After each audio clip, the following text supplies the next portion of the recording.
ఆంధ్రప్రదేశ్లోని వైఎస్ఆర్సిపి ప్రభుత్వం అమలు చేస్తున్నటువంటి నవరత్నాల కార్యక్రమాల్లో 4 రత్నాలను చాలా జాగ్రత్తగా ప్రజలకు ఉపయోగపడేటువంటి పద్ధతిలో మలిచి వాటిని సమర్థవంతంగా అమలు చేస్తున్నటువంటి ఐఏఎస్ అధికారి శ్రీ ఇంతియాజ్.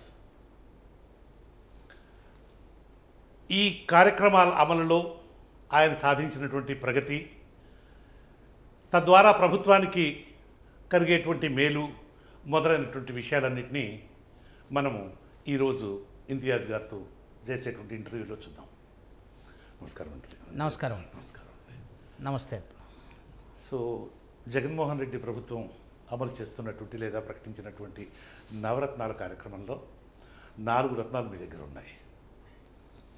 ఈ 4 రత్నాల ద్వారా సుమారుగా సంవత్సరానికి ఎంత డబ్బు ప్రజలకు, లబ్ధిదారులకు చేరుతోంది అనేటువంటి విషయం మొట్టమొదటిగా చెప్పండి.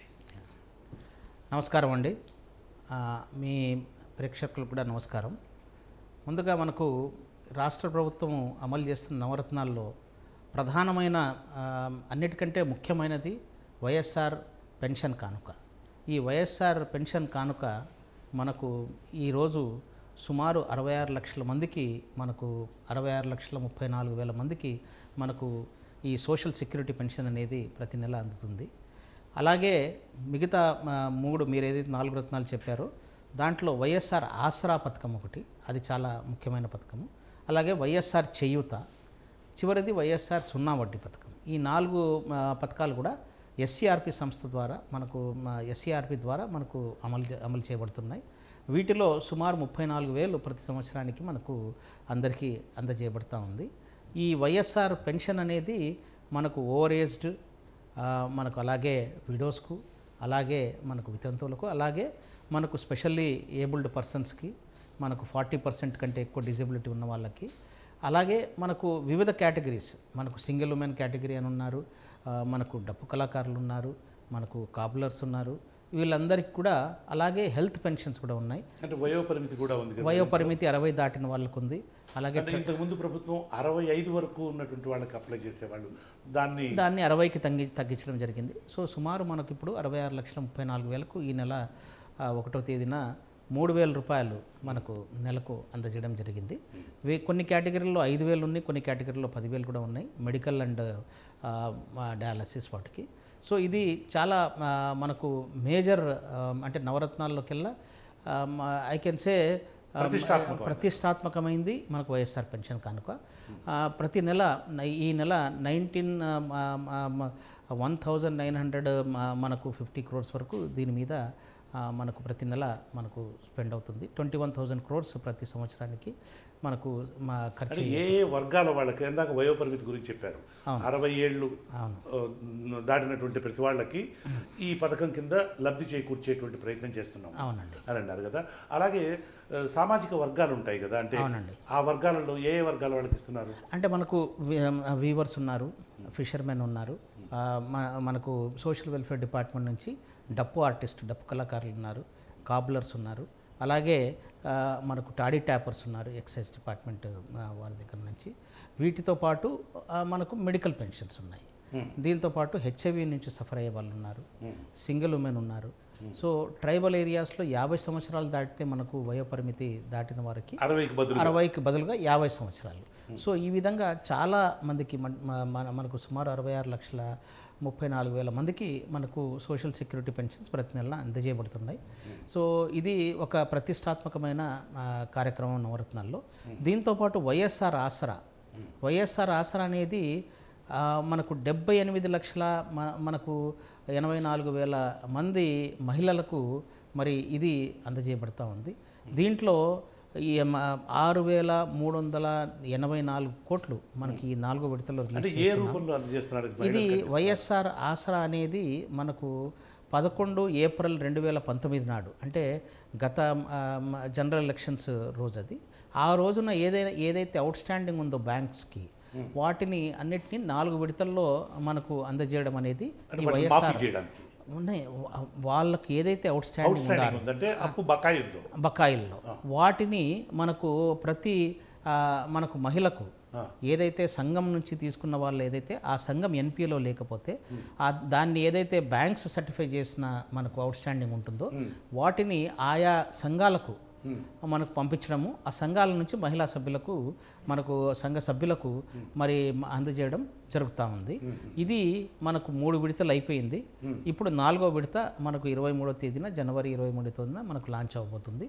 మొత్తము సుమారు 25,538 కోట్లు మనకు ఈ 4 విడతల్లో డ్వాక్రా పథకం అనేటువంటిది కిందకే వస్తుందా? ఇదేనండి, ఇది సో ఇది వైఎస్ఆర్ ఆసరా అనేది చాలా మనకు చాలామందికి లబ్ధి చేకూరే అంటే it is women empowerment. So once మనకి ఏదైతే వాళ్ళకు అవుట్ స్టాండింగ్ లోన్ రీపేమెంట్ మనకు చేయడం జరిగిందో their credit further credit they can access. So వాళ్ళు ఇంకా మనకు బ్యాంక్ రుణాలు తీసుకొని వాళ్ళ యొక్క జీవనోపాధికి ఉపయోగించుకోవచ్చు. సో ఈ పథకాన్ని ఇంకొంచెం అంటే న్యూమరల్స్లో కాకుండా బ్యాంక్ లోన్ అనేటువంటి పద్ధతిలో కాకుండా నా మామూలుగా సామాన్య జనానికి అర్థమయ్యేటువంటి విధంగా ఈ పథకం గురించి అంటే మీరు రుణమాఫీ అన్నారు, అది ఆ విధమైన రుణమాఫీ వేరు. ఇది ఇది ఇది ఇది ఎస్హెచ్జి ఉమెన్ ఏదైతే అవుట్ స్టాండింగ్స్ ఆ రోజు ఉన్నాయో వాళ్ళకు 4 విడతల్లో వాళ్ళకు అందజేయడం జరిగింది. ఇది వాళ్ళకు ఒక ఆర్థిక సాధికారతను అందజేయడానికి చేసిన ప్రయత్నం. సో దీంట్లో ఏంటంటే ఆర్థిక సాధికారత అంటే మనకు వారికి వచ్చే ఆదాయంలో వారు బ్యాంకులకు కట్టవలసిన దాన్ని మనకు వాళ్ళు కట్టి ఉన్న దాన్ని మళ్ళీ అందించిన ద్వారా వాళ్ళు ఇంకా అదనపు ఆదాయం పొందే మార్గాలకు వాళ్ళకు వెసులుబాటు వృత్తి లేదా వ్యాపారం దానికి చెప్తాను నేను. దీంతో పాటు ఈ వైఎస్ఆర్ ఆసరాతో పాటు వైఎస్ఆర్ చేయూత అనే కార్యక్రమము మనకు 45 నుంచి 60 ఏళ్ళ మధ్యలో ఉన్న ఎస్సీ, ఎస్టీ, బీసీ, మైనారిటీ వర్గాలకు చెందిన మహిళలకు అందజేయడం జరిగింది. ఇది మనకు వైఎస్ఆర్ చేయూత అనేది మనకు ఈ ఏదైతే 45 నుంచి 60 వరకు మనకు ఏజ్ బ్రాకెట్ ఉందో this is the age where social responsibilities are more. అంటే ఈ వయసులో ఉన్న వాళ్ళకి అధిక మనకు బాధ్యతలు ఉండే అవకాశం, సామాజిక బాధ్యతలు, కుటుంబ బాధ్యతలు ఉంటాయి.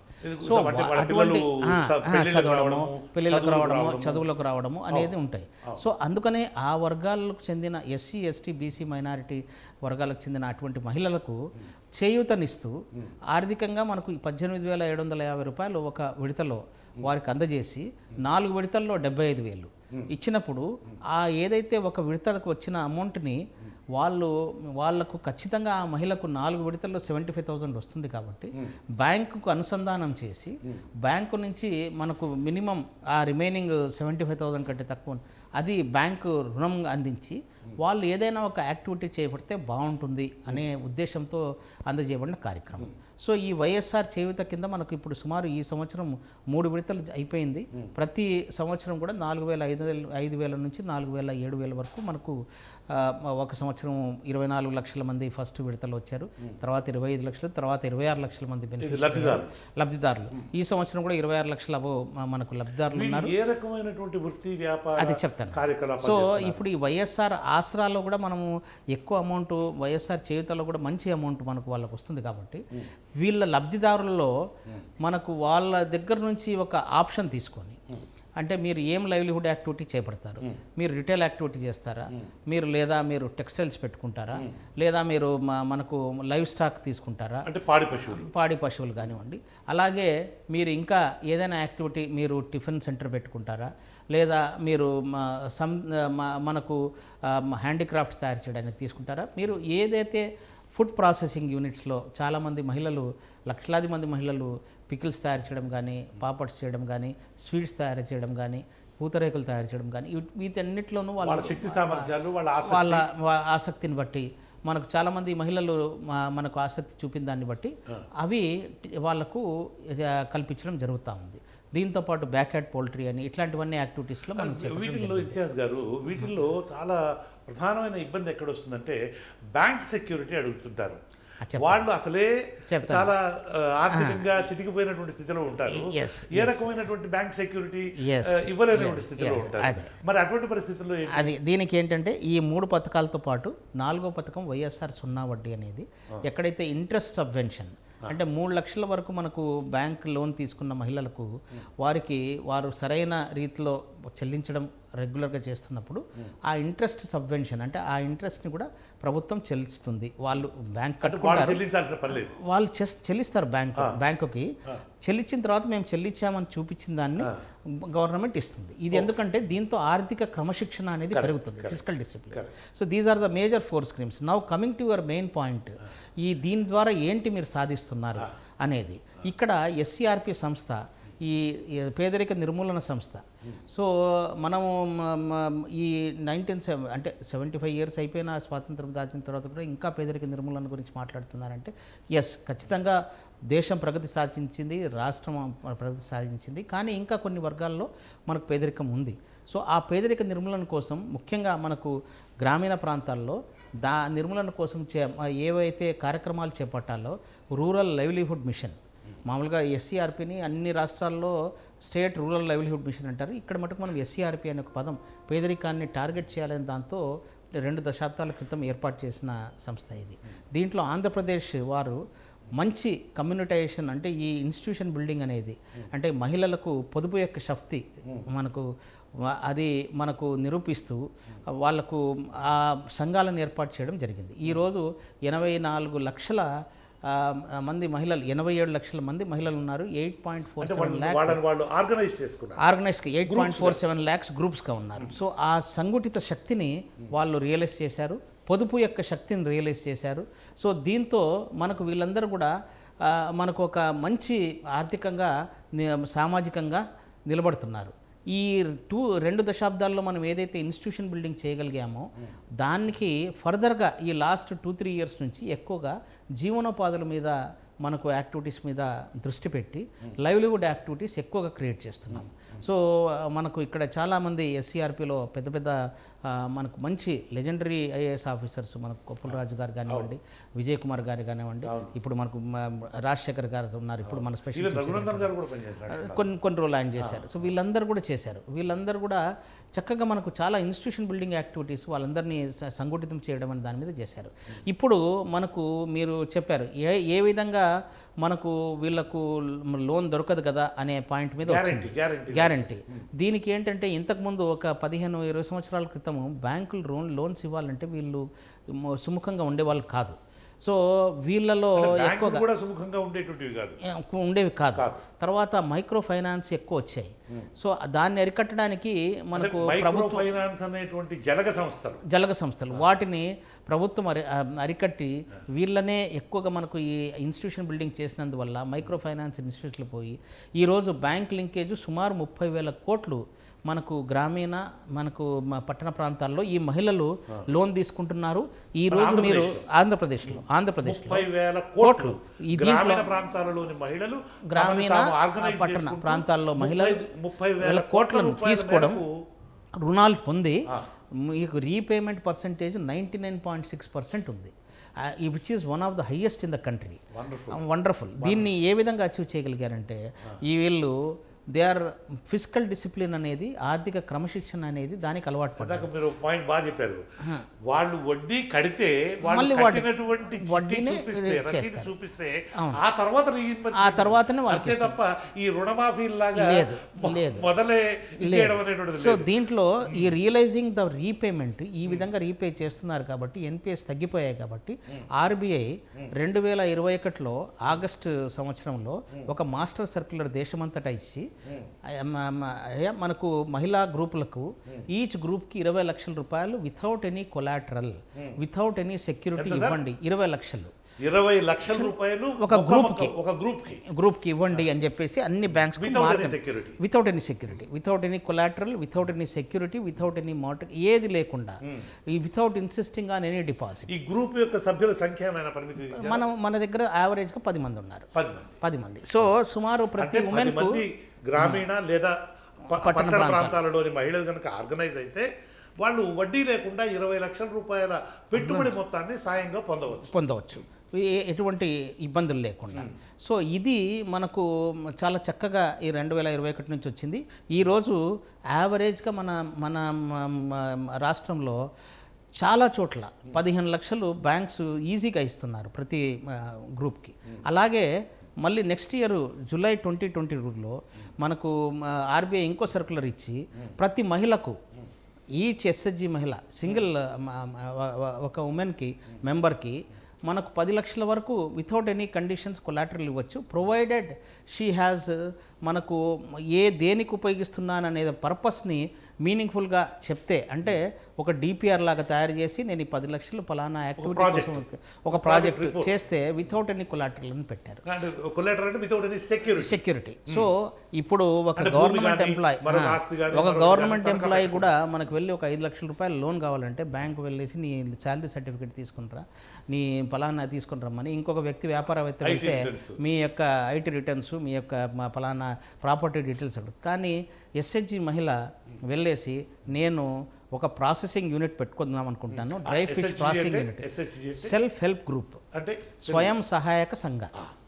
సో స్వయం సహాయక సంఘ మహిళలు మనకు వెళ్ళేసి మేము ఈ యాక్టివిటీ, నేను డ్రై ఫిష్ అనేది మామూలుగా మనము మీరు చూసింటారు నిజాంపట్నం ఏరియాలో రేపర్లలో మనకు ఫిష్ని అట్లా ఎండబరిచి అది కాకుండా ఒక యూనిట్ లాగా పెట్టుకొని ఒక ప్రాసెసింగ్ మిషన్ 3 లక్షలది నేను తీసుకుంటాను, దానికి కావాల్సిన అన్ని అరేంజ్మెంట్ ఇవి, నాకు 7 లక్షల రూపాయల లోన్ కావాలంటే వితౌట్ ఎనీ కొలాటరల్ ఇచ్చే పరిస్థితి వచ్చింది.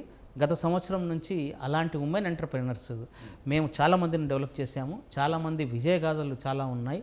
అంటే దీంట్లో ఇంకొక కార్యక్రమం మేము చేశామంటే ఈ ఆర్థిక క్రమశిక్షణ పెరగడము, వీళ్ళు రీపేమెంట్ రేట్ బాగుండడంతో బ్యాంక్స్ సుముఖంగా ఈరోజు banks they are giving loans without SHG women going even to the bank. వాళ్ళు వెళ్ళకపోయినా కూడా ఆ విధమైన లోన్స్ ఇస్తున్నారు. They are happy that they are being repayment కూడా వస్తూ ఉంది. సో ఇప్పుడు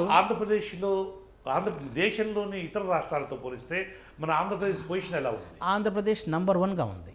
నంబర్ 1 స్థానం బ్యాంక్ లింకేజ్లో నంబర్ 1 స్థానము. లింకేజ్ రీపేమెంట్లో 99.61% మన రీపేమెంట్ ఈ ఎన్ఆర్ఎల్ఎం వెబ్సైట్లో 2 సంవత్సరాల నుంచి ముందు నుంచి 10 సంవత్సరాల నుంచి మనం టాప్లో ఉన్నాము. 2 సంవత్సరాల నుంచి 2 కూడా ఐటమ్స్లో అంటే బ్యాంక్ లింకేజ్ క్వాంటము అలాగే రీపేమెంట్ రేట్ మనకు దీంట్లో మనకు ఏపీ నంబర్ 1గా ఉంది. మనకు ఎన్ఆర్ఎల్ఎం వెబ్సైట్లో you can check it and మీకు అది కనిపిస్తుంది. అలాగే మనకు రెండవది వచ్చేసి తెలంగాణ కూడా మనకు 2-3 స్థానాల్లోనే ఉంది. అంటే ఆంధ్రప్రదేశ్ యునైటెడ్ ఆంధ్రప్రదేశ్లో ఈ యాక్టివిటీస్ పొదుపు సంఘాలని ఏ విధంగా బలపరచాలి అనే యాక్టివిటీస్ కల్చర్ ఒకటి డెవలప్ అయింది కాబట్టి ఈ 2 రాష్ట్రాలు ముందు వరుసలో ఉన్నాయి మనకు. గారు డ్వాక్రా అనేటువంటిది కొత్తగా జగన్మోహన్ రెడ్డి గారి ప్రభుత్వం ప్రవేశపెట్టినటువంటిది ఏం కాదు. దాదాపు అంతకు ఒక 20 ఏళ్ళు 25 ఏళ్ళు 30 ఏళ్ల నుంచి ఉన్నటువంటి కాన్సెప్టే. కానీ మీరు సుమారుగా ఒక 20 ఏళ్ల కిందట 25 ఏళ్ల కిందట పరిస్థితిని కనుక గమనించుంటే 20 ఏళ్ల కిందటి వరకు ఈ మైక్రో ఫైనాన్స్ సంస్థలు గ్రామీణ ప్రాంతాలలోకి జొరబడిపోయేసి వీళ్ళు చాలా కష్టపడి చాలా ఎంతో శ్రమదబాధలకు ఓర్చి వీళ్ళు వాళ్ళ ఆర్థిక పరిస్థితిని మెరుగుపరుచుకోవడం కోసం చేసినటువంటి ఎఫర్ట్స్ను మొత్తం సర్వనాశనం చేసి వాళ్ళని ఆర్థికంగా పీడించి నిర్భాగ్యులుగా తయారు చేసే మైక్రో ఫైనాన్స్ సంస్థ. ఇప్పుడు అటువంటి సంస్థలు ఉన్నాయా? వాటిని ఏమైనా కంట్రోల్ చేసే పరిస్థితి ఉందా? దీనికి సంబంధించి చెప్పండి. అంటే వాళ్ళు ఇంకా ఉన్నారా అలాంటి? అంటే వీళ్ళని ఈ మైక్రో ఫైనాన్స్ సంస్థలని ఈ 2 రాష్ట్రాలు అంటే యునైటెడ్ ఏపీలో రానివ్వకుండా అప్పుడు చట్టం చేసిన తర్వాత దాంతోపాటు అది అమలు జరుగుతూ ఉండింది. దాంతోపాటు స్త్రీనిధి అనే ఒక సంస్థను కూడా ఏర్పాటు చేసి మహిళలకు మనకు ఎస్హెచ్జి మహిళలకు మనకు వాళ్ళు చిన్న చిన్న రుణాలు అందించే విధంగా ఈజీగా ఒక సంస్థను కూడా ఏర్పాటు చేయడం జరిగింది. వీటితో మైక్రో ఫైనాన్స్ ఇన్స్టిట్యూషన్స్ యొక్క బెడద మన 2 రాష్ట్రాల్లో పోయింది. యునైటెడ్ తెలంగాణ, ఆంధ్ర. ఈ మధ్య కాలంలో హైకోర్టు ఆ చట్టాలని ఏదైతే మనకు రాకుండా ఉండే చట్టాలని దాన్ని మనకు ఈ మధ్యలో వాటిని డిస్మిస్ చేశారు. కాబట్టి ఇప్పుడు కొన్ని మైక్రో ఫైనాన్స్ దాని మీద ఆ చట్టాలని సరైన రీతిలో లేవు అని చెప్పేసి హైకోర్టు ఒక జడ్జ్మెంట్ పాస్ చేసిన ఈ జస్ట్ అబౌట్ 3-4 మంత్స్, ఒక 6 months బ్యాక్ మనకు ఓకే. దీంతో కొన్ని సంస్థలు ఇప్పుడు వస్తున్నాయి మనకు. వాళ్ళు మనకు బంధన్ బ్యాంక్ అని, మనకు స్పందన అని రూపాలు మార్చుకొని వస్తున్నాయి. కానీ ఎస్హెచ్జి మహిళల వరకు సంబంధించి స్వయం సహాయక మహిళలకు ఆల్రెడీ మనకు బ్యాంకు నుంచి రుణాలు అందుతున్న మొత్తము ఇంట్రెస్ట్ రేట్స్ కూడా మనకు గత ఈ 3-4 ఏళ్లలో ఇంట్రెస్ట్ రేట్స్ కూడా సబ్స్టాన్షియల్గా అంటే గణనీయమైన రీతిలో తగ్గాయి. అంటే ఇప్పుడు 7%, 3 lakhs వరకు 7% ఏదైతే ఇంట్రెస్ట్ ఉందో దానిపైన 5 lakhs వరకు ఉండే లోన్స్కి 9% అని, చాలామంది బ్యాంక్స్ 9.25 అని, కమర్షియల్ బ్యాంక్స్. అలాగే 20 lakhs వరకు ఏదైతే ఇప్పుడు చెప్పానో మనం వీటన్నిటికి కూడా మనకు 11%. ఇట్లా మనకు తగ్గిన రేట్లు కూడా, వడ్డీ రేట్లు కూడా మనకు చాలా మటుకు బ్యాంక్స్ మనకు తగ్గించాయి ఏదైతే పొదుపు సంఘాలకు మహిళలకు ఇచ్చే రేట్స్. సో దీంతో నేను అనుకోవడం వీళ్ళు మైక్రో ఫైనాన్స్ వరకు అట్రాక్ట్ కారు. ఎందుకంటే ద క్రెడిట్ నీడ్ ఏదైతే ఉందో and the gap, credit gap is reduced. దాంతో నేను ఊహించడం ఏంటంటే అన్లెస్ అంటిల్ ఏ ఉమెన్ మనకు ఏదైతే ఆమెకు కావాల్సిన రుణం సరైన టైంలో అందకపోతే, కానీ ఆ సిచ్యువేషన్ లేదు కాబట్టి మైక్రో ఫైనాన్స్ ఇన్స్టిట్యూషన్స్కి ఇప్పుడు ఆంధ్రప్రదేశ్లో వచ్చినా కూడా, వేరే రూపంలో వచ్చినా కూడా వాళ్లకు తగిన బిజినెస్ ఉండదు అనేది నా అభిప్రాయము. మేము ఆల్రెడీ ఎడ్యుకేట్ చేశాము, మా మహిళలకి అవేర్నెస్ కార్యక్రమము చైతన్యవంతం చేయడం అనేది మేము అది కంటిన్యూస్ యాక్టివిటీ. సర్ప్లో ఉన్న యాక్టివిటీస్లో ఏంటంటే మేజర్గా ఈ 4 నవరత్నాలు ఇవి జరుగుతూ ఉంటాయి. దీంతో పాటు జీవనోపాధి యాక్టివిటీస్ అవి ఏ విధంగా మనకి ఇచ్చేయడము. రెండవది మనకు వాళ్ళని చైతన్యవంతపరచడం అనేది అది కంటిన్యూస్ యాక్టివిటీ. అంటే ప్రతి మంత్లీ మీటింగ్స్లోనూ, ఫోర్ట్నైట్లీ మీటింగ్స్లో వాళ్ళు పెట్టుకునే మనకు మీటింగ్స్లో వాళ్ళని ఎజెండాలో ఉన్న ఐటమ్స్లో మనకు జెండర్ యాక్టివిటీస్ అని, మనకు అలాగే హెల్త్ యాక్టివిటీస్ అని, వీటన్నిటి మీద అంటే బాల్య వివాహాలు చేయకూడదు, మనకు ఇలాంటివన్నీ కూడా ఇతర సోషల్ యాక్టివిటీస్ అన్నీ కూడా దాంట్లో పెట్టుకుంటాం. మహిళా వివక్ష ఉండకూడదు, బాలికలను చదివించాలి, ఇలాంటివన్నీ కూడా మనకు అవి కంటిన్యూస్గా ఉంటాయి. అలాగే సాంఘిక దురాచారాలు, సాంఘిక అసమానతలు, ఇలాంటివన్నీ వాటన్నిటి మీద వాళ్ళని చైతన్యపరచడం అనేది this is one of the activities of SCRP. ఈ ఎస్హెచ్జి మహిళలకి ఇది కంటిన్యూస్గా మేము చేస్తూ ఉంటాం అనమాట ఈ ప్రొపగేషన్. అయితే ఇవన్నీ ఒక ఎత్తు, చట్టపరంగా ఇప్పుడు హైకోర్టు ఈ చట్టాలు అనేటువంటివి లోపభూయిష్టంగా తయారు చేయడం అనేటువంటి జరిగింది అనంటూ వాటిని డిస్మిస్ చేశారు అనంటూ చెప్పారు ఇందాక. వాటిని వాళ్ళ అప్పీల్ డిస్మిస్, వాళ్ళ అప్పీల్స్ని అలో చేశారు, వాళ్ళని వేరే రూపంలో రావడానికి మనకు చేశారు. దాని మీద ప్రభుత్వం దృష్టి పెట్టి వాళ్ళు మళ్ళీ, ఎందుకంటే వీళ్ళు ఏదో మనం చిన్నప్పుడు చదువుకున్న ఆ శాటన్ రూపంలో అనేక రూపాలలో వచ్చి వాళ్ళు వీళ్ళని, ఎందుకంటే వీళ్ళు ప్రాస్పర్ అవుతూ ఉన్నారు, వీళ్ళు ఆర్థికంగా బలపడుతూ ఉన్నారు కాబట్టి వీళ్ళని అపకారం చేయడానికి మళ్ళీ వచ్చేటువంటి అవకాశం, మళ్ళీ వచ్చేసిన అవకాశం ఎందుకు వాళ్ళకి లేదంటే ఒకవైపు మనకు ఇంట్రెస్ట్ సబ్వెన్షన్ ఉంది, ఒకవైపు రీపేమెంట్ ఉంది, ఈ ఇంట్రెస్ట్ రేట్స్ తగ్గిపోయాయి. సో వీళ్ళకందరికీ కూడా మనకు విలువ తెలిసింది. ఒకటేమో పొదుపు, ఈ సంఘాల దగ్గర కూడా చాలా అమౌంట్ ఇప్పుడు పొదుపు చేసుకుని ఉన్నారు వాళ్ళు. మనకు ఇంటర్నల్ రిసోర్సెస్ ఉన్నాయి వాళ్ళ దగ్గర. వాళ్ళు బ్యాంకు కూడా వెళ్ళకుండా వాళ్ళు సేవ్ చేసుకున్న అమౌంట్ని కూడా వాళ్ళు సర్క్యులేట్ చేసుకోవచ్చు. అంటే ఒక మండల సమాఖ్య కానీ, ఒక విలేజ్ సమాఖ్య కానీ, గ్రామ సమాఖ్య దగ్గర వాళ్ళ దగ్గర ఉన్నాయి ఫండ్స్. వాళ్ళ యొక్క మహిళలకు వాళ్ళు రుణాలు అందించవచ్చు అట్ లో ఇంట్రెస్ట్. సో ఇవన్నీ కూడా ఉన్నాయి. వీటిని తెలిసిన ఈ శక్తిని తెలుసుకున్న మహిళలు నేను అనుకోవడము ఈరోజు ఇలాంటి వేరే సంస్థలు వచ్చేసి 18%కు మేము ఇస్తాము, 20%కి ఇస్తామంటే నాకు తెలిసి వీళ్ళు ఎవరు కూడా, మా మహిళలు కూడా ఎవరు కూడా, ఎస్హెచ్జి మహిళలు అటువైపు వెళ్ళరని పూర్తి నమ్మకంతో ఉన్నాం. ఎందుకంటే ఇక్కడ లిమిట్ లేదు, ఇక్కడ మనకు పరిమితి లేని లోనాలు, వడ్డీ రేటు కూడా బాగా తక్కువ, వడ్డీ లేకపోవడం, ఇంకోటి కొలాటరల్ లేని లోనాలు. సో ఇవన్నీ కూడా ఉన్నాయి. అక్కడ అటువంటిది లేదు. సో అక్కడ అన్నీ కూడా చాలా stiff conditions, stiff rates. So I don't think unless until the needs అంటే ఎక్కువైపోయినప్పుడు. కానీ మా దగ్గర ఏంటంటే వీళ్ళందరినీ ఎడ్యుకేట్ చేయడానికి మనకు వ్యవస్థ ఉంది, ఒక ఇన్స్టిట్యూషనల్ మెకానిజం ఉంది. ఆ ఇన్స్టిట్యూషన్ మెకానిజంలో ఏంటంటే మనకు గ్రామీణ ప్రాంతాల్లో విఓఏలు ఉంటారు, కమ్యూనిటీ కోఆర్డినేటర్స్ ఉంటారు, వీళ్ళందరూ కూడా కమ్యూనిటీతో కలిసి పనిచేస్తుంటారు. ఈ మహిళలతో మహిళల్ని చైతన్యవంతపరుస్తూ వాళ్ళ నీడ్స్ తీసుకుంటూ వెళ్తూ ఉంటాము. సో ఈరోజు వీటన్నిటిని పరిగణలో తీసుకొని ఎస్సీఆర్పి చాలా యాక్టివిటీస్ని మనకు ప్లాన్ చేయడం. రెండవది మేమేం చేసామంటే ఈ మహిళా ఎంటర్ప్రినర్స్ని తయారు చేద్దామని, మహిళల్ని వ్యాపారవేత్తలుగా చేద్దాం, మహిళల్ని పారిశ్రామికవేత్తలుగా చేద్దాము అని. ఎందుకంటే వాళ్ళకి ఇప్పుడు గవర్నమెంట్ నుంచి చాలా మటుకు సహాయం అందుతూ ఉంది, ఆర్థిక సహాయం. ఈ ఆర్థిక సహాయాన్ని వాళ్ళు వేరే విధంగా యూజ్ చేసుకోకుండా వారిని ఇంకా వేరే స్కీమ్స్ కూడా చాలా ఉన్నాయి గవర్నమెంట్లో. ఇప్పుడు ఫిషరీస్ డిపార్ట్మెంట్లో కొన్ని స్కీమ్స్ ఉన్నాయి, హార్టికల్చర్ డిపార్ట్మెంట్లో కొన్ని స్కీమ్స్ ఉన్నాయి. వీటిని అనుసంధానం చేసి, విచ్ ఇస్ ఇంగ్లీష్లో కన్వర్జెన్స్ అండి. ఈ కన్వర్జెంట్ చేస్తూ ఇప్పుడు కొన్ని స్కీమ్స్ కేంద్ర ప్రభుత్వం ఉన్నాయి. PMFME అని, prime minister formulation of micro food processing అని. సో వీటిని ఈ micro enterprise, formulation of micro ఎంటర్ప్రైజెస్లో ఫుడ్ ప్రాసెసింగ్ని అన్ఆర్గనైజ్డ్ వాటిని ఆర్గనైజ్ చేయడం, దీంట్లో 35% సబ్సిడీ.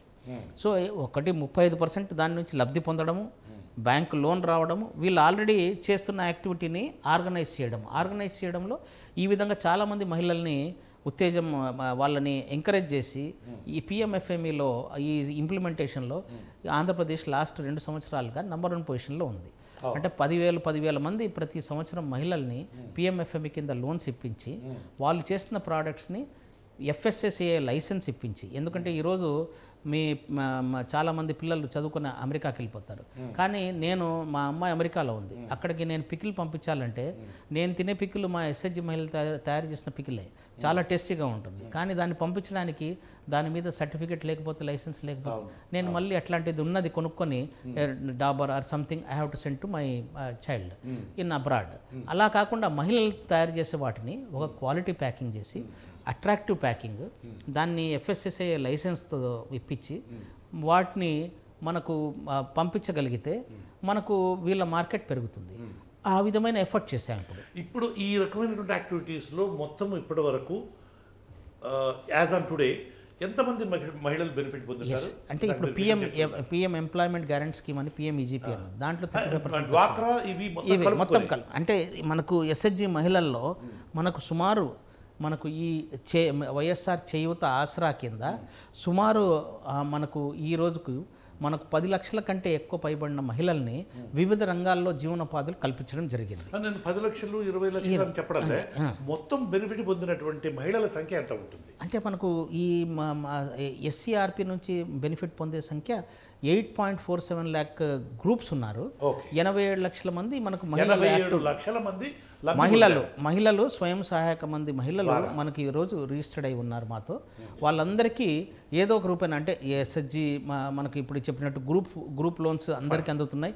కొందరికి 2 లక్షలు మొదలుకొని కొందరికి 15 లక్షలు, కొందరికి 20 లక్షలు, కొంతమందికి 10 లక్షలు ఇట్లా తీసుకుంటున్నారు. వీళ్ళందరూ రెగ్యులర్గా మీటింగ్స్ పెట్టుకుంటున్నారు. వాళ్ళకు now let us go to pension scheme. YSR pension కానుక ఉంది కదా, దాన్ని కొంచెం బ్రీఫ్గా ఎక్స్ప్లెయిన్ చేయండి. అంటే ఐఎమ్ మోర్ ఇంట్రెస్టెడ్ ఇన్ ఎంతమంది బెనిఫిట్ పొందుతూ ఉన్నారు అంటే దాని కాంటెక్స్ట్, దాంట్లో ఏ సెక్షన్స్, సమాజంలోని ఏ వర్గాల వాళ్ళు దానివల్ల బెనిఫిట్ పొందుతున్నారు అనేటువంటిది. అంటే మనకు ఈ ఓల్డ్ ఏజ్ పెన్షను, మనకు వితంతు పెన్షను, సింగిల్ ఉమెను, మనకు తర్వాత వచ్చేసి ఈ మనకు స్పెషల్లీ ఏబుల్డ్ వాళ్ళు మేజర్ కేటగిరీస్ వీళ్ళు. దీని తర్వాత మనకు సోషల్ కేటగిరీస్ వస్తాయి. సోషల్ కేటగిరీస్లో మనకు కాబ్లర్స్, మనకు వచ్చేసి ఈ డప్పు ఆర్టిస్ట్, అలాగే మనకు ఈ టాడీ ట్యాపర్స్, వీవర్స్, ఫిషర్మెన్ వీళ్ళు వస్తారు పెన్షన్ స్కీమ్లో వీళ్ళకి ఇవ్వడము. ఆ తర్వాత మనకు నెక్స్ట్ వచ్చేసి హెల్త్లో మనకు ఎవరైతే మనకు ఒక కొన్ని ఎక్కువగా డిజేబుల్డ్ క్రైటీరియాలో కొంతమంది ఉంటారు, కొంతమంది బెడ్ రిడెన్ అవుతారు డిజేబుల్డ్ కాకపోతే. అలాంటి వాళ్ళకి హెల్త్లో, అలాగే తలసీమియా అనే ఒక కండిషను, ఇట్లాంటి వాళ్ళందరికీ కొన్ని కేటగిరీస్కి మనకు హెల్త్ పెన్షన్స్ ఇవ్వడం జరుగుతూ ఉంది. అలాగే డయాలసిస్ పొందుతున్న వాళ్ళకు కంటిన్యూస్గా మనకు డయాలసిస్ తీసుకోవాల్సిన వాళ్ళకు 10,000 రూపాయల వరకు నెలకు పొందినటువంటి వాళ్ళ నంబర్ 66.34 lakhs. 66,34,000 మంది ఉన్నారు. 66,34,000 మంది మంది ఈ జనవరి 1వ తేదీ మనీ దీని మీద అంటే పెన్షన్ స్కీమ్ కింద వైఎస్ఆర్ పెన్షన్ కానుక కింద 66,34,000 మంది బెనిఫిట్ పొందారు. క్వాంటమ్ ఆఫ్ మనీ 1968 crores ఈ మంత్ మనం రిలీజ్ చేయడం జరిగింది. ఓకే. అలాగే ప్రతి నెల మనకు ఇదే అంటే అంతకుముందు నెలలో మనకి ఈ నెల 1,17,000 కొత్తగా ఇచ్చాము. ఈ నెంబర్ వచ్చింది. లాస్ట్ మంత్ 65 lakhs ఆడ్ ఇచ్చాము. సో ప్రతి నెల ఆల్మోస్ట్ 1,800 ఆడ్ 1,900 మనకు క్రోర్స్ ఇవ్వడము. సంవత్సరానికి 21,000 కోట్లు మనకు ఈ స్కీమ్లో మనకు అందజేయడం జరుగుతుంది. దిస్ ఈజ్ లైక్ మనకి ఏంటంటే దీన్ని సోషల్ సెక్యూరిటీ పెన్షన్ అంటే సామాజిక భద్రత కోసం ఇచ్చిన పెన్షన్. దీంట్లో ప్రతి నెల మనకు ఆ వృద్ధులకు ఇంటి దగ్గరకు వెళ్ళి పెన్షన్ ఇస్తుంటే వాళ్ళకు there is a kind of దాంట్లో వాలంటీర్ వ్యవస్థ ఉంది, గ్రామ సచివాలయ వ్యవస్థ ఉంది. మా దగ్గర మేము సర్పు నుంచి గ్రామ సచివాలయాలకు పంచాయత్ సెక్రటరీస్కు డబ్బు అందజేయడం జరుగుతుంది. వాళ్ళు మనకు సెక్రటరియట్ వ్యవస్థలో ఉన్న మన సెక్రటరీస్కి వెళ్తాయి. వాళ్ళ దగ్గర నుంచి వాలంటీర్స్ మనకు లబ్ధిదారులకు చేరుతుంది. ఈ డిస్పర్స్మెంట్ ప్రాసెస్ ఎలా జరుగుతుందంటే అంత పూర్తి పారదర్శకంగా అధునాతన మనకు నేను చెప్తాను దానికే ఈ అధునాతనమైన మనకు సాంకేతిక జ్ఞానాన్ని అంటే పరికరాలను ఉపయోగించి latest state of art technology and transparent for this process మనకు స్కాచ్ సంస్థ ఈ సంవత్సరం ఈ పెన్షన్ డిస్బర్స్మెంట్కి ప్లాటినం అవార్డు ఇవ్వడం జరిగింది. మామూలుగా మీరు ఇక్కడ స్కాచ్ గ్రూప్ మనకు ఇది మనకు this is a social enterprise organization. మనకు వీళ్ళు ఎఫిషియంట్ గవర్నమెంట్ ప్రోగ్రామ్స్కి ఎవరు లేరు. దీంట్లో ఏం జరుగుతూ ఉందంటే ఈ పంపిణీలో మనకు ఫస్ట్ బయోమెట్రిక్ మనకు ద్వారా మనకు అథెంటికేషన్ జరుగుతుంది. అంటే ఆధార్ ఏదైతే మనకు సీడెడ్ అయి ఉంటుందో బయోమెట్రిక్ అథెంటికేషన్ 90% బయోమెట్రిక్ అథెంటికేషన్ జరుగుతుంది. చాలామంది కొంతమందికి వృద్ధులకు వేళ్ళు ముద్ర పడవు, వాళ్ళకి ఐరిస్ ద్వారా మనకు చేయడం జరుగుతుంది. అలా ఒక 6% 5% మనకు అట్లా జరుగుతుంది. కొంతమందికి ఐరిస్ కూడా పనిచేయదు. సో వాళ్ళకి మనకు ఫేషియల్ రికగ్నిషన్ సిస్టమ్ అది ఆర్బిస్ టెక్నాలజీ అని రియల్ టైం మనకు బెనిఫిషియరీ ఐడెంటిఫికేషన్ సిస్టమ్ అని మనకు అది ఫేషియల్ రికగ్నిషన్ సిస్టమ్ ఎక్కడ లేని విధంగా దేశంలో ఇక్కడ మనం అమలు చేస్తున్నాం. సో 3-4% మనకు అక్కడ మనకు వాళ్ళు ఐడెంటిఫికేషన్ చేస్తారు. సో ఈ విధమైన టెక్నాలజీతో మోస్ట్ సెక్యూర్డ్ ఈవెన్ ఈరోజు ఒక్కొక్కసారి డీబీటీలో చూస్తే మీరు 97% వరకు కరెక్ట్గా వెళ్ళిపోతుంది. ఒక 3% బ్యాంక్ అకౌంట్స్ కొంత ప్రాబ్లమ్స్ ఉంటాయి. కానీ ఇక్కడ మేము ప్రతి నెల 99.5% మనకు పెన్షన్ డిస్ట్రిబ్యూషన్ జరుగుతూ ఉంది యావరేజ్గా వితౌట్ ఇచ్ ఎనీవేర్. ఫస్ట్ 2 రోజుల్లోనే 90-95% ఫస్ట్ 2 రోజుల్లోనే అయిపోతుంది. ఉదయం 1వ తేదీ 4-5 గంటలకే మనకు వాలంటీర్స్ మొదలెట్టడం, మనకు సాయంత్రం వరకు 85-90% మనకు డిస్బర్స్మెంట్, నెక్స్ట్ డే చాలా మటుకు జరగడం. వాలంటీర్ వ్యవస్థ మీద విపరీతమైనటువంటి విమర్శలు సరే రాజకీయ పరంగా వచ్చినటువంటివి. వీళ్ళు ముఖ్యంగా ఒంటరి ఉమెన్ అంటే ఒంటరిగా ఉంటున్నటువంటి ఆడవాళ్ళకు సంబంధించినటువంటి సమాచారాన్ని ఈ ట్రాఫికింగ్ వాళ్ళకి, యాంటీ సోషల్ ఎలిమెంట్స్కి, మాఫియాకు అందజేయడం వల్ల వాళ్ళు చాలా ఇబ్బందులకు గురవుతున్నారని. తర్వాత 1, 2 ఈ వాలంటీర్ వ్యవస్థ ద్వారా సమాచారం అంతా కూడా వీళ్ళు సేకరిస్తున్నారు వాలంటీర్లు అనేటువంటి విమర్శలు వస్తూ ఉన్నాయి. వాటికి సంబంధించి క్లుప్తంగా ఏమైనా రెస్పాండ్ అవుతారా? I don't want to respond on this. ఈ డిస్బర్స్మెంట్ ఆఫ్ పెన్షన్స్లో వాలంటీర్స్ చాలా కీలకమైన పాత్రను పోషించి మనకు ఎవరైతే వృద్ధులు, మనకు ఎవరైతే డిసేబుల్డ్ పర్సన్స్ ఎవరైతే రాలేరో, ఎక్కడ కదలలేరో వాళ్ళందరికీ అక్కడ వెళ్ళి ఇవ్వడం. దీంట్లో ముఖ్యంగా మనకు మీరు కొంతమంది పెన్షన్స్ తీసుకుంటున్న వాళ్ళని చూస్తే ఎస్పెషల్లీ మెంటల్లీ రిటార్డెడ్ అంటే వాళ్ళు ఎలాంటి పరిస్థితుల్లో ఉంటారంటే వాళ్ళని ఎత్తుకొని ఉండాల్సిన పరిస్థితి. నేను కొంతమందితో కలిసి మా పెన్షన్స్ డిస్బర్స్మెంట్ చేసే రోజు వెళ్తే మనకు వాళ్ళని చూస్తుంటే కళ్ళలో నీళ్ళు వస్తాయి. అంటే అలాంటి వాళ్ళకు పెన్షన్ మనకి ఇంటికి అందజేయడంతో చాలా it's a great service that. రెండవది ఇక్కడ మనకు ఇంకొకటి ఏమంటే ఈ విధమైనటువంటి వాలంటీర్ వ్యవస్థని దేశంలోని మరికొన్ని రాష్ట్రాలు కూడా తమ రాష్ట్రాలలో ప్రవేశపెట్టాలనేటువంటి విధమైన వార్తలు వస్తూ ఉన్నాయి మీడియాలో. దానికి సంబంధించి అంటే ఇతర రాష్ట్రాలు ఆయా రాష్ట్ర ప్రభుత్వాలు అంటే ఇదంతా వాలంటీర్ వ్యవస్థనంతా గ్రామీణ సచివాలయము GSWS సంస్థ వాళ్ళ అండర్లో ఉంటారు కాబట్టి it is not proper for me to comment. But suddenly ఈ పెన్షన్ డిస్బర్స్మెంట్ విధానము one of the best in the country అని platinum which is the highest rating ఈ స్కాచ్ సంస్థ అనేది గొప్ప మనకు పేరొందిన సంస్థ, ప్రముఖ సంస్థ.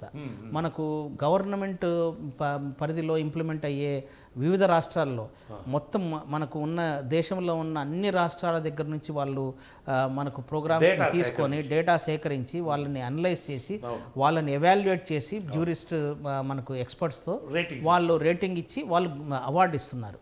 ఆ అవార్డులు లాస్ట్ 3 yearsలో మనకు ఈ సర్ప్ సంస్థకు మనకు వైఎస్ఆర్ చేయుతామల్లో వచ్చాయి, వైఎస్ఆర్ ఆసరాలో వచ్చాయి, ఈ పెన్షన్ మనకు ఇది లైవ్లీహుడ్ యాక్టివిటీస్లో వచ్చింది.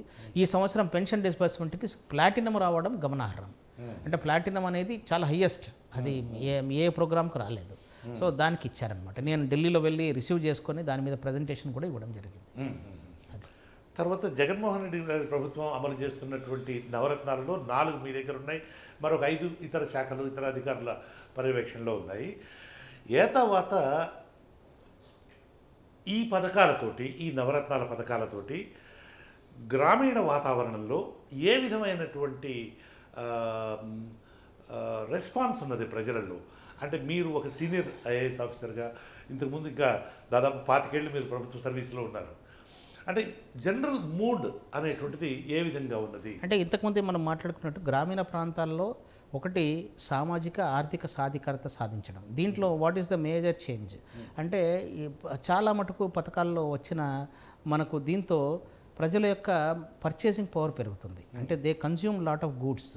సో వాళ్ళకు వినియోగదారులుగా అంటే ప్రతి వ్యక్తి ఒక వినియోగదారుడే.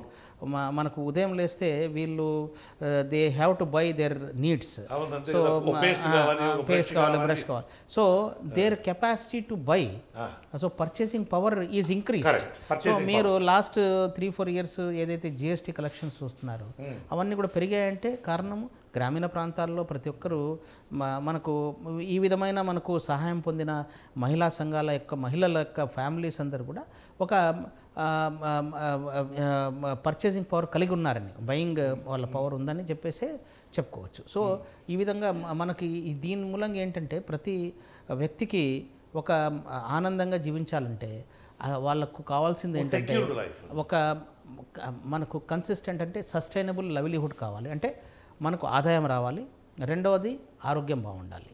సో ఆదాయము ఆరోగ్యం ఉండాలి. దీంతోపాటు మనకు చైతన్యంగా ఉండాలి అంటే మనకు మంచి విలువలు ఉండాలి. సో ఇవన్నీ కూడా ఇవ్వడానికి మనకు సర్పు సంస్థ యొక్క ముఖ్య ఉద్దేశం ఏంటంటే పేదరిక నిర్మూలనతో పాటు మంచి మనకు ఈ సమాజాన్ని నిర్మించాలి అనే దీంట్లో గ్రామీణ ప్రాంతాల్లో ఇవన్నీ ఎఫర్ట్. కృష్ణా జిల్లా కలెక్టర్గా పనిచేశారు, తర్వాత కమిషనర్గా, ఇట్లా వివిధ క్యాడర్స్లో పనిచేస్తున్నారు. పీపుల్స్ కలెక్టర్ అనేటువంటి మంచి పేరు కూడా తీసుకుని వచ్చినారు. ఆ మధ్యలో ఒక హైకోర్టు కేసులో మీ మీద NBWలు ఇష్యూ అయినాయి, నాన్ బెయిలబుల్ వారెంట్స్ ఇష్యూ అయినాయి. ఏంటది? అంటే అది నేను కలెక్టర్గా ఉన్నప్పుడు, మా కృష్ణా కలెక్టర్గా ఉన్నప్పుడు మనకు ఒక కేసులో కంటెంప్ట్ అన్నట్టుగా వచ్చినప్పుడు నాకు అది సమ్మన్స్ సర్వ్ కాలేదు, కంటెంప్ట్ ఉందని. సో నేను ఆ రోజు హాజరు కాలేదు కాబట్టి అప్పుడు ఇష్యూ చేశారు. నెక్స్ట్ డే నేను వెళ్ళేసి జడ్జి గారికి చెప్పడం జరిగింది. జడ్జి గారు దానికి ఒప్పుకొని దాన్ని ఇది కూడా చేయడం జరిగింది.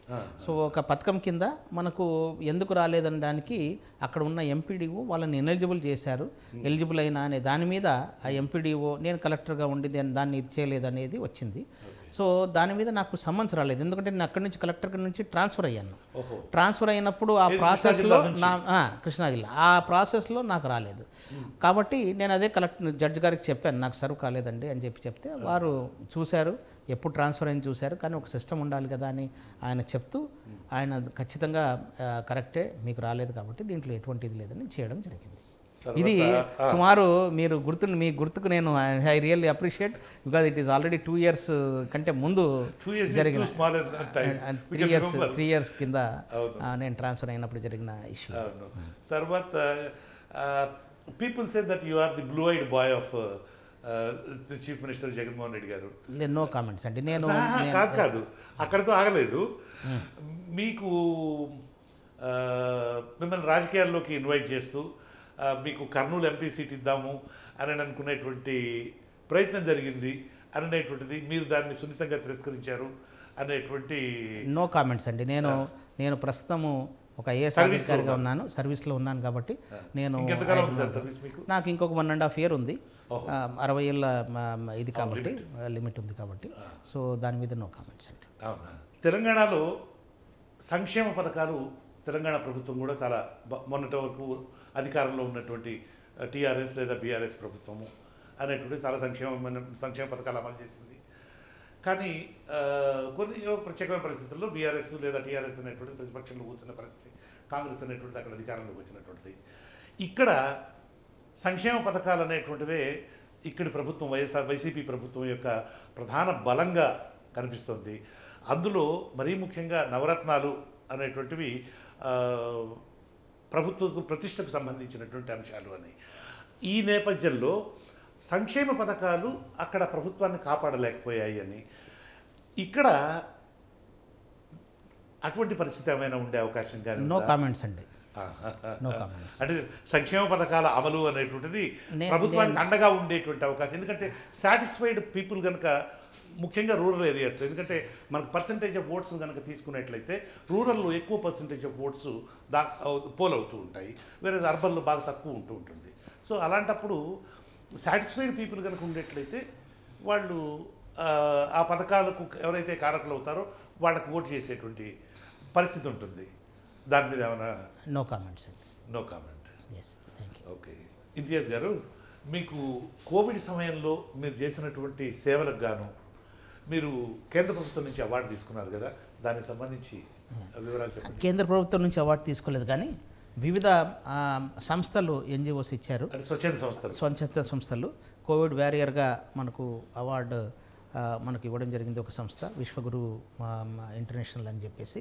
దాంతోపాటు మనకు కేంద్ర ప్రభుత్వం నుంచి ఆ టైంలో కొన్ని యాక్టివిటీస్ కోవిడ్ ఉన్నా కూడా మనకు కొన్ని యాక్టివిటీస్ చేసామని బెస్ట్ మెరైన్ డిస్ట్రిక్ట్గా మనకు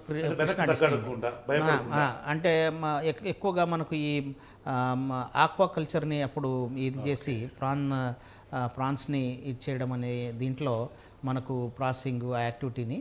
సో ఫిష్ ఎందుకంటే మనకు కృష్ణా డిస్టిక్లో అప్పుడు ఇవన్నీ కూడా ఉండేవి మనకు చాలా. ఇప్పుడు ఏలూరుకు వెళ్ళిపోయిన మనకు కలిదిండి కానివ్వండి, మనకు ఈ కైకలూరు, మందవల్లి ఈ ఏరియాస్ కూడా ఉండేవి, పామర్రు, ఇక్కడంతా ఈ యాక్టివిటీ మనకు ఉండేది మెరైన్. సో ఈ బెస్ట్ మెరైన్ డిస్ట్రిక్ట్ అనే అప్పుడు అవార్డు రావడం జరిగింది. సో తర్వాత మీరు మంచి రచయితని, అనేకమైన పుస్తకాలు చదవడంతో పాటు పుస్తక రచన అనేటువంటిది కూడా మీకు అలవాటుగా ఉందని, తర్వాత మీరు కవితలు కూడా రాస్తారనేటువంటిది మీ మిత్రులు చెప్పేటువంటి అంశం. దానికి సంబంధించి మీరు ఏదైనా దాన్ని చెప్తూ మీరు దానికి సంబంధించి ఏదైనా మీరు రాసినటువంటి చక్కని కవిత ఏదైనా ఉండేట్లయితే, ముఖ్యంగా మీ ఉద్యోగ ధర్మంలో భాగంగా దాని గురించి చెప్పండి. నేను అకాడమిక్ పుస్తకాలు రాశాను. ఇంతకుముందు ఐఏఎస్ ఆఫీసర్గా మనకు కాకముందు నేను ట్యాక్స్ డిపార్ట్మెంట్లో పనిచేసినప్పుడు VAT department, commercial tax department, tax మీద అప్పుడు బుక్స్ రాయడం జరిగింది. అండర్స్టాండింగ్ వ్యాట్ అనే పుస్తకం 4 ఎడిషన్స్ వచ్చాయి అప్పుడు. సో మనకు అన్ని ఎడిషన్స్ రావడం అంటే మనకు ఎక్కువగా పాపులర్ అంటే ఎడిషన్స్ 4 ఎడిషన్స్. సో అలాగే glimpses of goods and services tax అని 2010లోనే నేను గూడ్స్ జిఎస్టీ గురించి రాయడం జరిగింది. దెన్ మనకు ఈ రెడీ రెకనర్ అని వ్యాట్లో, అంటే ఏ వస్తువుకి ఏ రేట్ ఆఫ్ ట్యాక్స్ అనేది ఎందుకు ఆ రేటు అప్లికబుల్ అవుతుందని దాని మీద కూడా రాయడం జరిగింది. ఇవి అకాడమిక్గా మనకు రాయడము కుదిరితే ఒక వైపు అయితే, ఈ కోవిడ్ మీద నేను కోవిడ్లో కలెక్టర్గా ఉన్నప్పుడు ఏ విధంగా కోవిడ్ని మనకు బాధల్ని ఏ విధంగా పడ్డామో దాన్ని హాస్య రూపంలో హాస్య రచన ఒకటి, మ్యూజింగ్స్ ఆఫ్ కోవిడ్ అని, కోవిడ్ మ్యూజింగ్స్ అని చెప్పేసి ఆఫ్ ఎ డిస్ట్రిక్ట్ కలెక్టర్ అని చెప్పేసి రాయడం జరిగింది. దాన్ని ఎంఎస్కో వారు ప్రచురించారు. అలాగే కొన్ని అప్పుడప్పుడు కవితలు నేను కలెక్టర్గా ఉన్నప్పుడు అప్పుడు ఎలక్షన్స్ జరుగుతున్నప్పుడు ప్రజాస్వామ్యం మీద మనకు అందరూ కవుల్ని ఒక ప్లేస్లో చేర్పించి నైతిక విలువలతో ఓట్ చేయడం, ప్రజాస్వామ్యం గురించి కవులందరూ ఒక వేదిక మీద చేర్పించి బాధ్యతాయుతంగా ఏ విధంగా ఓట్ చేయాలని చెప్పేసి అది చేయడం జరిగింది.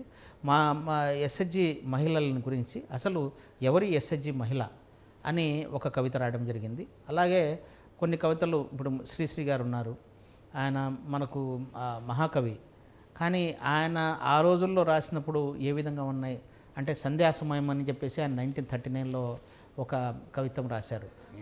ఆ రోజు ఏ విధంగా ఉంది పరిస్థితి అని, సంధ్యా సమయం. సో దాన్ని అనుకరిస్తూ నేను ఆయన మీద రాయడము, ఆ కవిత రాయడం, ఇట్లాంటివన్నీ చేయడం జరిగింది.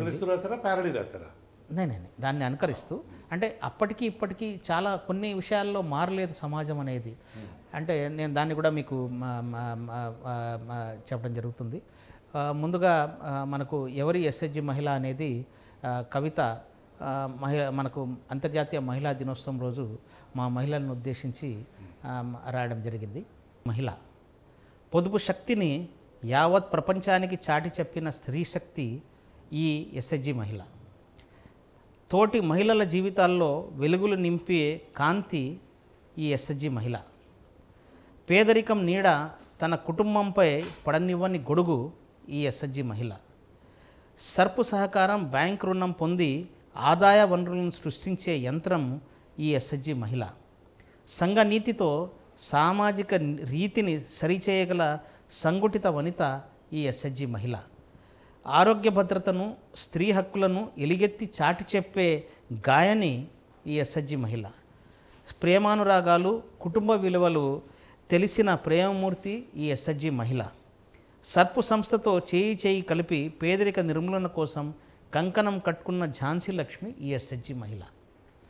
సో ఈ కవితలో మనకు పొదుపు శక్తితో పాటు ఏ విధంగా వేరే సమాజానికి ఉపయోగపడుతున్నారు, ఏ విధంగా బ్యాంక్ రుణం పొంది ఆదాయ వనరులను సృష్టిస్తున్నారు, ఏ విధంగా సంఘ నీతితో ముందుకెళ్తున్నారు, ఆరోగ్య భద్రత, స్త్రీ హక్కులు, వీటన్నిటినీ మనకు కలిపి పేదరిక నిర్మూలనకు మనకు పాటుపడుతున్న మహిళ ఎస్హెచ్జి మహిళ అని చెప్పి చెప్పడం జరిగింది. Thank you very much. Thank you అండి. Thank you very much. మా ఛానల్కి ఇంటర్వ్యూ ఇచ్చి ప్రజలకు సంబంధించినటువంటి సమాచారాన్ని తెలియజేసినందుకు గాను థ్యాంక్ యూ వెరీ మచ్.